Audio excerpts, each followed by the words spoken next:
If you have your Bible, open it to chapter 28. We're going to be looking primarily at the first 10 verses of chapter 28. We're going to be talking a little bit about snakes this morning.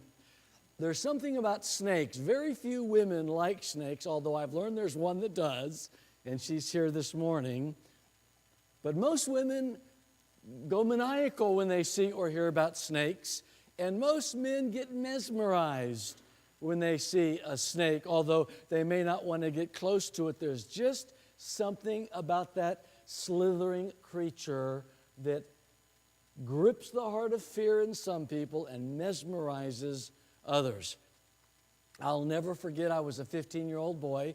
A friend of mine had a black snake about 4 feet long, and you touch it, it's kind of like, ooh, that's kind of weird. It's kind of cold, but it's warm. It's kind of scaly. It's slimy, but yet it's kind of slippery. And I thought, I'm sure my mom would love to see this snake up close and personal. So I went into the house, true story. I went into the house. She was rounding the corner, getting ready to go upstairs. I came in holding this big black snake, and I'll never forget her reaction. It was not pleasant. She'll never let me over it. Even in heaven, I know she's going to be holding that against me. I caused something to happen in her mind that she'll never let go. She'll never shake it off. She'll never release it. She'll hold that against me forever. I wonder today if you're sitting here and you're holding something against somebody. Be honest. Be real with yourself. Somebody did something to you and it hurt you deeply. Or it hurt you just marginally. But you keep going back to that. Every time you see the person, you think about that. Every time something reminds you of that, the feelings come back up inside of you and you can't let it go. Very quickly, let me tell you a part of my story. While my wife and I were serving on the mission field, we were the long-timers on the mission field. And they were looking for someone to come in and to take a position that would have been really 2 steps above the position that I was in. And my wife and I were certain I should get that job. We were just convinced I was the right person for the job. We'd go on our walks and on our runs and we'd talk it through, and we'd come to finalize that I was going to get that job and I was going to be the regional director of all of these countries in Western and Eastern Europe, or Eastern Europe. I started to build myself up. Started to think I was a special somebody. Well, to make a long story short, they brought in an outsider for that job. Someone who'd never worked in the area, didn't know our work, didn't know our struggles. And that bothered me. Bothered me a lot. Bothered my wife a little bit. I think she wanted to see me succeed. I think she got it over it a lot quicker than I did. But honestly, that bothered me. And so we met this couple. His name's Larry. He's a great guy, still serving ministry. And I doubt seriously Larry's gone on our website. He's going to listen to this message. But when Larry came to a regional meeting and we met, I had these feelings inside of me. Now, I had just finished working on my doctor's degree in forgiveness.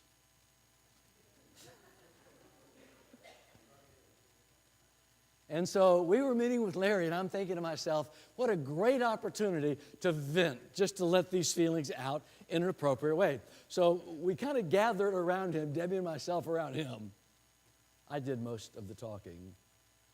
But basically we said, Larry, you seem like a really nice guy. I'm sure you're going to do a good job, but you're an outsider, and we really would have wanted somebody else to be in this position. Now, certainly I didn't say I would have wanted to be in that position, but he knew that. Well, needless to say, we didn't really get along all that well. Duh. Needless to say, though, well, I guess not needless to say, thankful to say, God taught me a lot of lessons in that experience. One of the greatest lessons is if you're honest and true, no matter how people perceive you, they're going to have to deal with that in their own way. I believe I was honest and true. I didn't want to hurt his feelings. I wanted to get that out. I wanted to move on. I thought we had, but only half of we had. That was me. He, the other half, was dealing with it.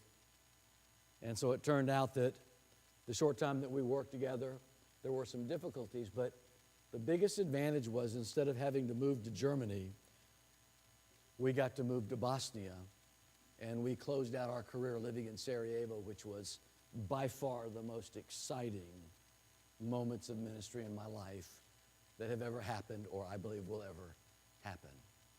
And so God had a way of working that out. Now my point is that Paul, up to this point, had been attacked and persecuted by all kinds of people. Jews, Gentiles, barbarians, rich, poor, rulers, the ragged. But Paul kept his eyes focused on the cross, focused on Jesus. And he allowed nothing to stop him from being who God called him to be. He didn't get angry very long. He didn't let bitterness control him. He wouldn't let jealousy come in and grab a foothold. And he wasn't vengeful. He set his boundaries. He stood up for truth. When they tried to beat him, he said, "Is it rightful to beat a Roman?" "Well, no, we didn't know." They stopped. They let him go. He said, "I appeal to Caesar." To Caesar he's going.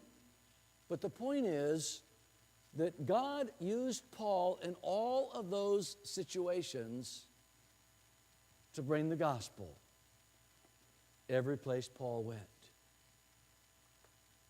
So here are you. Some of you are bogged down right now because somebody said something to you that you didn't like, and you're going to hold it against them until hell freezes over. You're going to remember what they've said, no matter how long it takes, unless they come crawling to you on bleeding stubs of hands and knees, begging and pleading for your forgiveness. Most of us, it's natural. We hold on to things and we won't let go of those things. They become our pet projects. And we lose out on so many blessings, on so many opportunities, church. It's the nature of Christians. It's the nature of non-Christians. It's our nature because it's resident within us as human beings. And that's the nature of a human being. It's the nature of a human being to protect his or her turf, and then when the boundaries are crossed, to do whatever is necessary to protect oneself from hurt or harm. Now, in some ways, that's good. But when we're talking about people hurting your feelings, and you turning around and trying to find ways to hurt them back, and then perpetuating that, that's wrong. And so here in Acts 28, we see Paul with all of the history all the way through the book of Acts. And we see Paul come to a situation in this chapter where he has just been delivered safely from a ravaging storm. Last week we talked about how the ship had tossed him up on this island. We'll find out the island's called Malta. It's just a little tiny island just south of the soccer ball that the Italy boot is kicking. But they've been blown all across the Mediterranean, and Paul was brought to that one island. And we're going to say that in spite of all the things that happened to him, God had a purpose and a plan in that. Amen? In spite of all the pain and suffering that we go through in our own lives, God has a plan for that. Now, the difference is that Paul's mind was set on doing what Christ called him to do, and oftentimes we're not. Would you just be honest with me and just say, "You're right, Pastor. A lot of times I'm not interested in somebody else. I'm interested in me. I'm interested in making me feel good, and if someone's hurt me, I just as soon see them suffer or hurt than me." Now, we'll Christianize that we'll say on the outside, oh, I'll just let that go.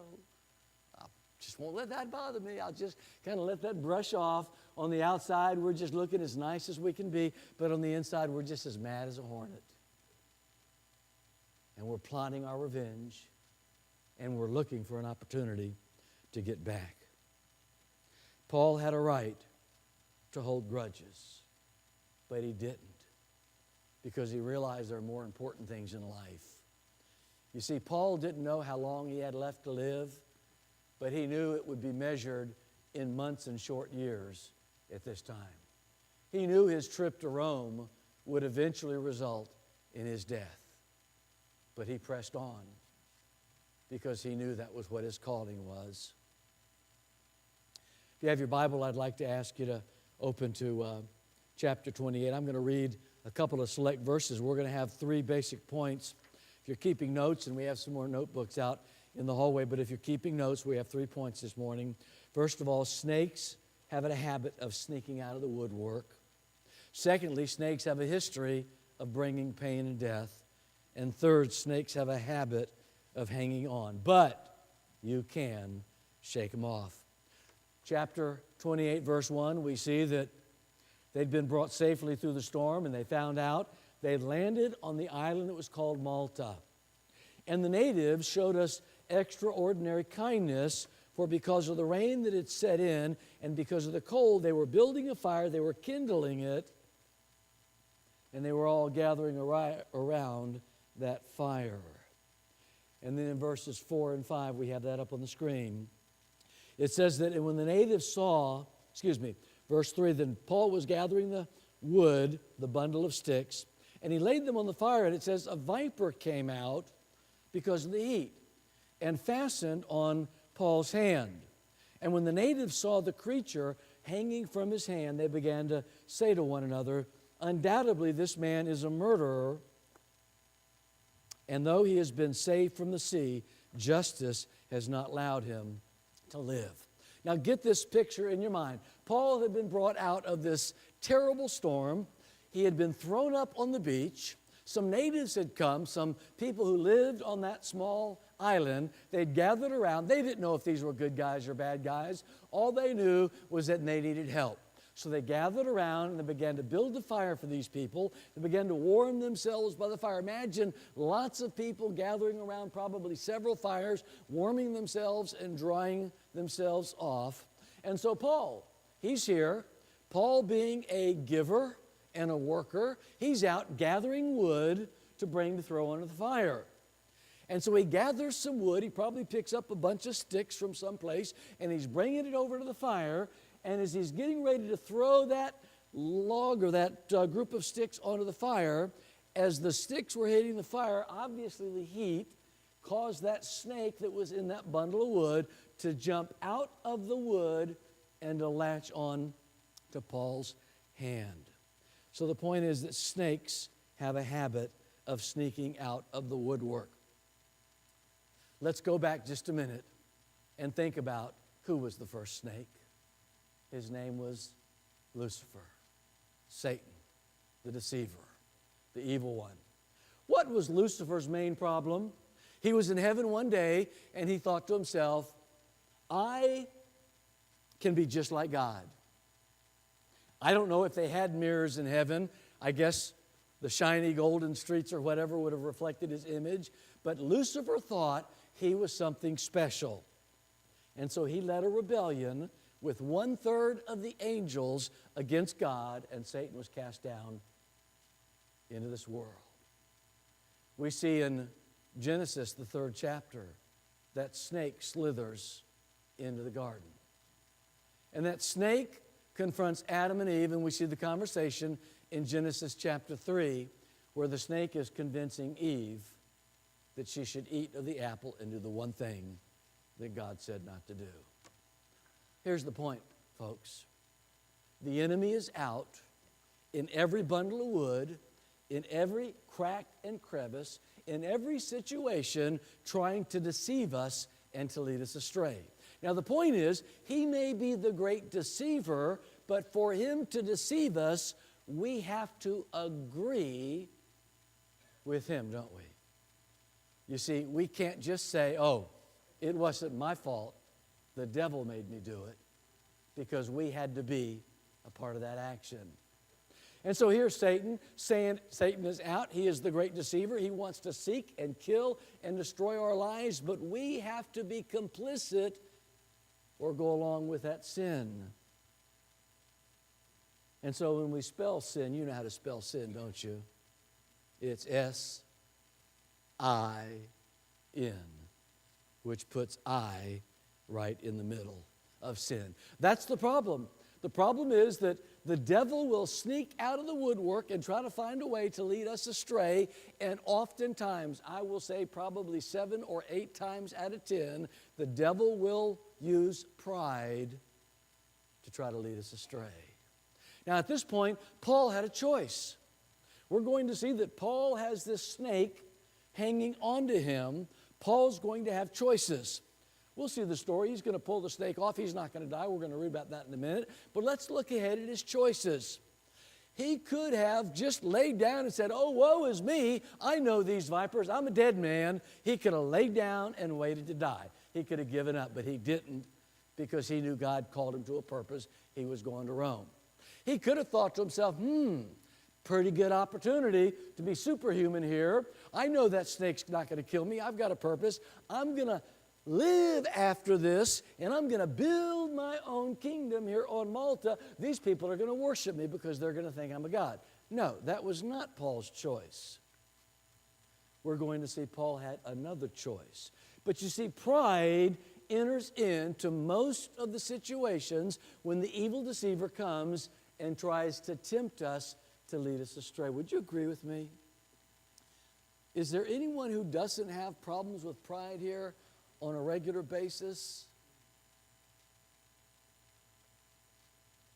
I went to a meeting just recently, and one of my brothers and my friends, he went with me to that meeting. So I'm going to tell a little bit on myself, and don't let much more of it get out, brother. But went to hear a preacher who is the president of the Southern Baptist Convention. He's a good preacher. Certainly that style and the polish and the practice, he preaches to thousands of people, and he's just had a lot of experience. And so afterward, I thought to myself, I'm just going to go up and introduce myself to him. And I did. I went up and and I reminded him that we crossed paths because he is a pastor in Louisiana, and we lived in Louisiana for years. But then I caught myself finding ways to tell him about me. Now think about this for just a minute. How often do we find ourselves in a situation where we look for opportunities to talk about us? You're talking to somebody, and here I was. He was talking, and we were introducing ourselves, and I began talking about Louisiana food versus California food. I began to talk about where I lived, and I lived nearby, and I did this and I did that. And I walked away from that thinking, what was my motive for talking to him? Sure, I wanted to connect. Sure, we had passed each other in meetings way back. But it hit me. Most of what we do in one way or another has to do with us. And that's what's deceptive. Now, there's nothing wrong with going up and introducing yourself to someone and being honest and being nice and polite, but you know what I'm talking about. And so, folks, we need to be careful, because that little word sin that puts I in the middle can distract us and lead us away from what God's called us to do. And that is especially true in a church. Because the devil would like to use your conversations and my conversations in ways that are dishonoring to people, and we don't even recognize that. There are times when we will say things that will get passed on to somebody else. Somebody else will pick that up and say it, and before you know it, it's turned into a hurricane of a storm because of the words that people use. Now, I wanted to make sure that Gordy was out today and Bunyan was out today, because I'm going to pick on them. I'm just going to use their names. They have nothing to do with this story. It's just an illustration. So, Gordy, if you're listening to this tape later on, Bunyan, if you're listening, I want you to know you did not do this. These are just two names that's easy for me to remember. So Gordy and Bunyan are having a conversation, and they're getting ready for some Christmas gala, and the dinner's getting ready to be served, and Gordy says, I can't believe it, they're not going to have blackberry cobbler for dessert.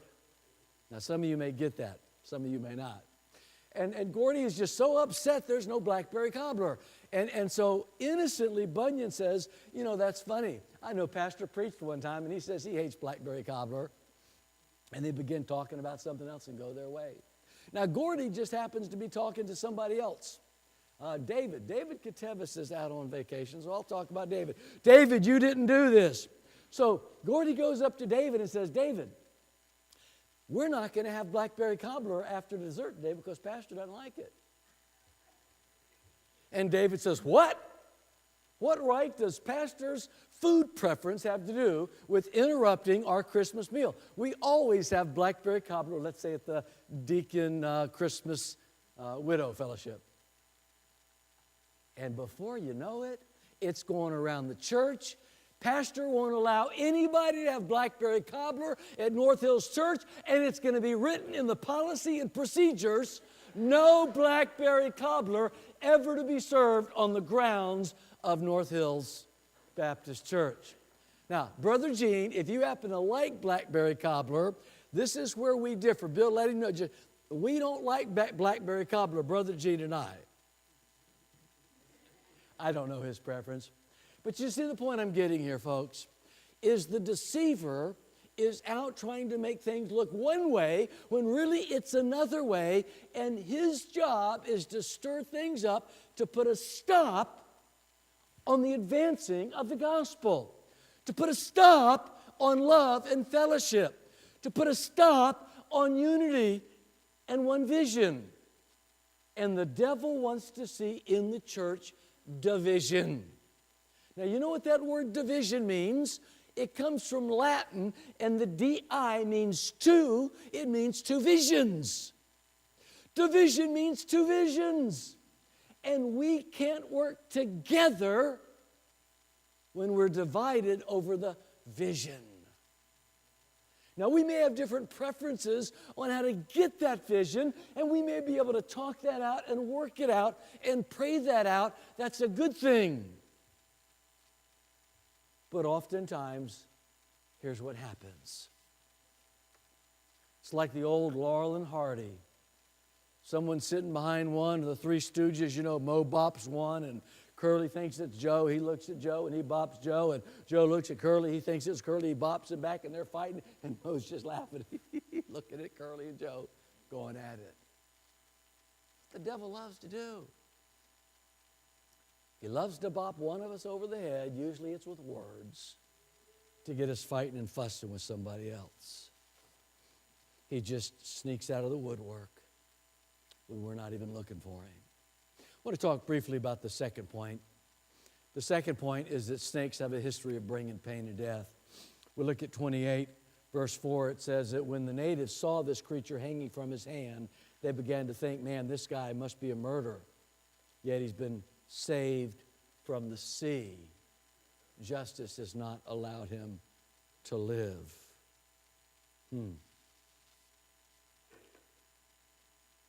Those natives knew how deadly that snake was. And as soon as it attached itself on Paul, they assumed in their own thinking. Again, remember, stinking thinking can lead to us doing things and saying things that aren't right or prove to be wrong. And so they're thinking and saying out loud, this guy's a murderer. There's something wrong with him. The sea cast him up on the land. The sea couldn't claim him. Remember, the storm couldn't stop it. But the snake's going to stop him. Going to put an end to his life right now.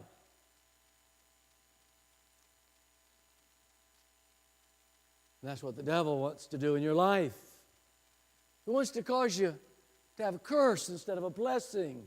He wants you to stumble and fall instead of get up and run and not grow weary. He wants you to be about his vision and not be caught up about some junk or some trash. And that's the effect of sin. It happened to the devil when he was cast out of heaven. It happened to Adam and Eve when they were cast out of the garden. It happens in marriages when they're broken off or divided because of adultery, infidelity. It happens in churches because one part wants it one way, the other part wants it another way. And by golly, we're going to have our way or else. It's going to happen. It's happened in churches all over the world because the devil's still at work.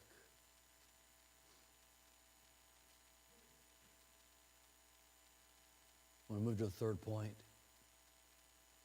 Third point is that snakes have a habit of hanging on. But the good news is you can shake them off. Let's look at Paul here. Now remember, we looked at Paul's option. He could have laid down and get ready to die. Or he could have reacted differently. Here's what he did. It says in verse 5, he shook the creature off into the fire and suffered no harm. Now they're standing around expecting he's going to swell up and suddenly fall down dead. But after they had waited a long time and had seen nothing unusual happen to him, they changed their minds and began to say he's a god. You see, at this point, Paul could have come in and taken a huge advantage of that. Paul could have written his own ticket. He could have stayed on that nice, comfortable island in Malta, enjoying beautiful weather, an occasional storm, nice natives with all kinds of relaxing opportunities, and they would literally have treated him like God. But instead, he shook it off, and he went on doing what he was doing. Think about that for a moment. He shook it off. I can't imagine he's going, "Ow, what's happened? Oh, help me." And he's got to get it off, and they're coming around him and gathering around him and trying to pry the viper's fangs out of his hand. And he just, bam, shook it off. Probably one quick flick, bam, shook it off of the fire and went on doing what he was doing and did not miss a beat. Here's the problem. It's hard to shake things off, isn't it? It's hard to let things go. When people hurt you, it hurts deep. It's hard to let it go. When someone says something against your family, against your wife, your husband, your kids, you put your fort up in place, you build the walls, you get the armament, you bring out all the weapons, and you just dare them, you taunt them, and you look for opportunities to run them to the ground. Isn't that natural? When we're hurt like that, it's hard to just shake it off. You see, I really wasn't hurt when I knew Larry got that position. It's my pride was bruised. I guess I'll just have to be honest. Looking back, I didn't want the job. It would have meant doing so much administration, living in a country I didn't want to live in, but the prestige that went along with that job. See, I was only over 8 countries. If I had his position, I'd be over all of Eastern Europe. I don't know how many countries are in Eastern Europe. A lot more than 8, because I was only the administrator of 1/3 of Eastern Europe. You see where I'm going with that? My ego was bruised. And probably still is a little bit. Doesn't bother me like it did, because I can look back and see how God allowed me to shake that off and get over it. Is there something you just can't shake off and get over this morning? Somebody did something to you, said something to you, caused something to happen, and you're letting that grow and develop. Got to shake it off. I heard one real cute story. Some of you may have heard about this. About a donkey falling down into a big pit, and they couldn't lift the donkey out, and the donkey was older, and they didn't know what they would do with that donkey. So they said, well, you know, it's old, and we just need to go ahead and bury it anyway. And so they came and they all got shovels and they started throwing shovelfuls of dirt on that donkey down in that pit. And they must have worked at it for an hour or two, and they noticed that the donkey wasn't getting buried. They kept throwing more shovelfuls of dirt down there, and it just wasn't working, because what was happening was when the dirt would land on that donkey's back, he'd just shake it off. And as he shook it off, it landed on the ground. When it landed on the ground, he just stepped up on top of it. Shook off a little more, stepped up on top. Shook off a little more and stepped up on top. And before you know it, that donkey just walked right on home. That donkey, smarter than most of us, because we're not willing to shake it off.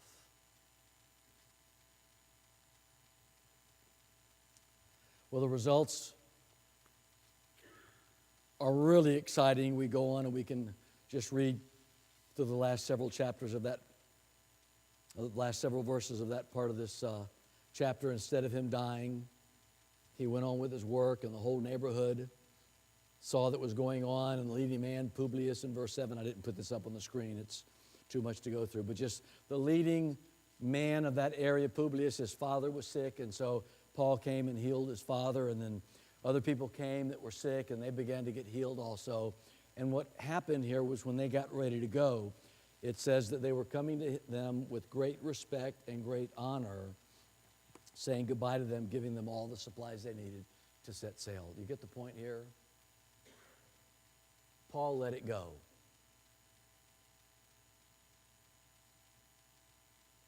He just never worried about things stopping him from doing what God wanted him to do.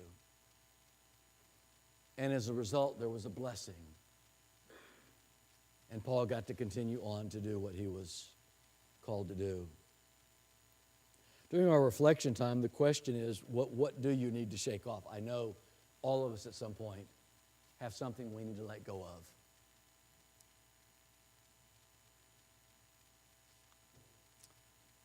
There's a story I want to share with you real quick. When I was working and studying in the area of forgiveness, I ran across this story, and it came to mind as I was preparing this message. The story is about a woman who went with her husband and kids, 3 children, on a camping trip up to Montana. And Marion Yeager, his mother,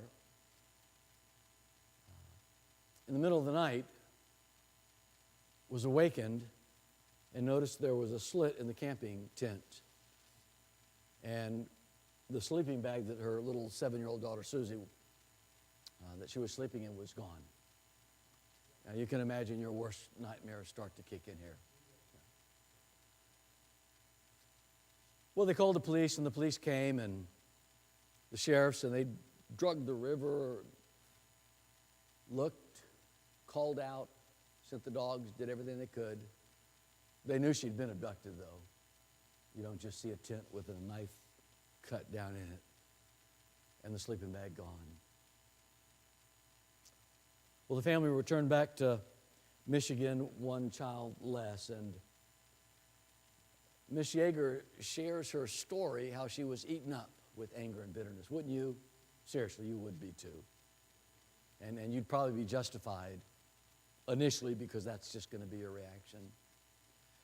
And so she was dealing with this and trying to understand it, and her faith was struggling and wrestling with this, because her faith said, don't let bitterness and anger hold you back. Don't let it destroy you. Susie's gone, but there doesn't need to be another victim in this tragic crime. And so she's struggling with how to get over this, or how to deal with it, or how to live with it, knowing you can't ever forget it.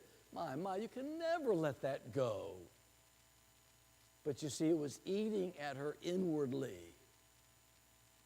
And she began to pray. She began to have conversations with God. She began to exercise her faith. And so a year goes by, to the day, almost to the minute.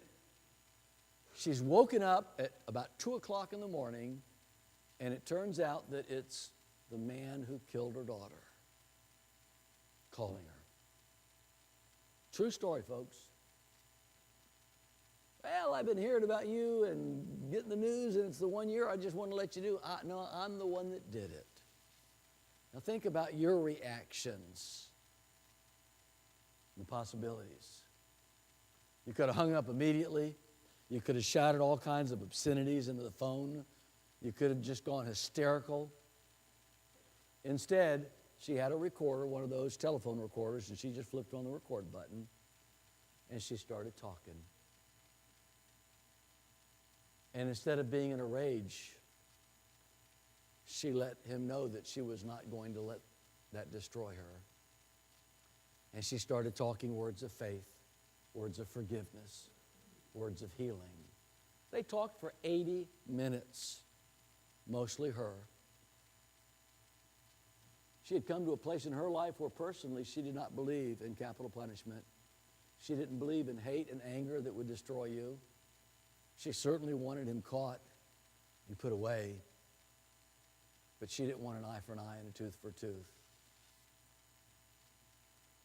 So it turns out that during that conversation, he revealed enough about himself, the police were able to locate him. He was arrested. And on multiple occasions, she spoke out against the death penalty for him and said, please, give him life without the possibility of parole. But I've forgiven him, and he needs the time to forgive himself.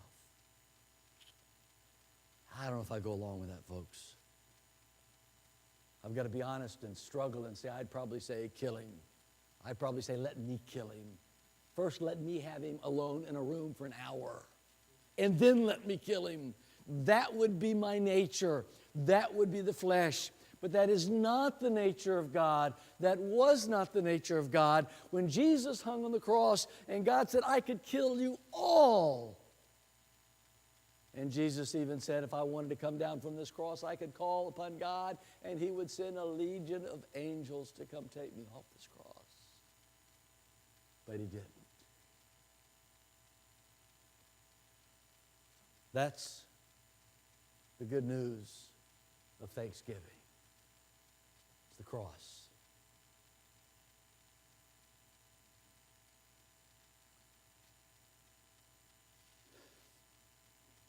Where are you right now in your struggle? I want you to pray with me as the band's getting ready to come up, the musicians to lead us out. Father, I know that there are men and women who are here, maybe even boys and girls, who are struggling with what's going on in their life.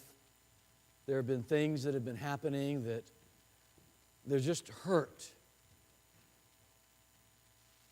Father, I pray more of us could have the mind of Christ and the actions of Paul and choose the godly, goodly thing. Father, the devil has tried for thousands of years to put a stop to the good news that you have, that you love us, Lord. He tried to stop Adam and Eve. He tried to stop the prophets. He tried to stop Jesus. He tried to stop the disciples. He tried to stop Paul.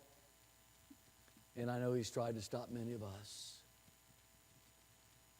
Father, I pray during this time of reflection, if there's anybody here who's been stopped in their tracks because they can't get over the anger, they can't put away the pain, they can't stop all that bitterness from driving them crazy, that you'd let us know that the good news of the gospel is that Jesus died once for all, the just for the unjust, so that he might bring us to God.